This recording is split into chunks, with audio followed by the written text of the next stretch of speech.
लेकिन मन हम परिवर्तन करब कुछ गाना में। आप लोग सब लोग यही भाव में बा। एक औरत अपने पति से बाहर मन का कहतिया,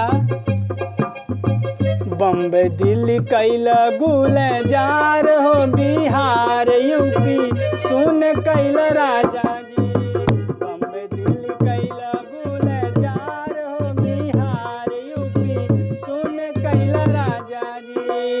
सुन कैला राजा जी सुन कैला राजा जी।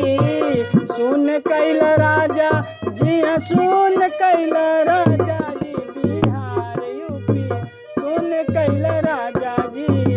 बम्बे दिल्ली कैला गुलजार हो बिहार यूपी सुन कैला राजा जी।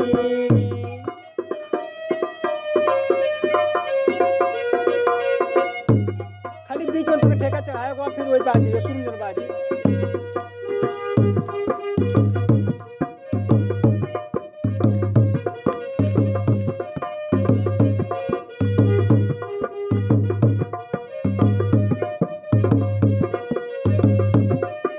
और इतना नहीं कहती है, एक भाव और कह ले भाई यही में कि पैसा कमाए खातिर कहाँ गइल मान तो पर कह ले भाई। अरे पैसा के पोटरी में गइला बन्हाई। पैसा के पोटरी में मई में आवे के कहला आ गइल जुलाई। मई में आवे के कहला पैसा के पोटरी में गइला बन्हाई।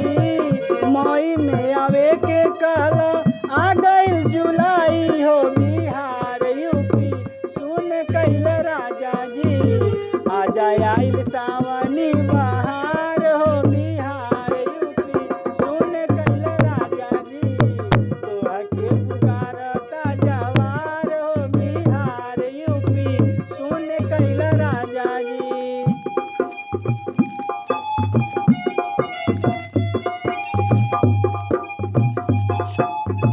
आहा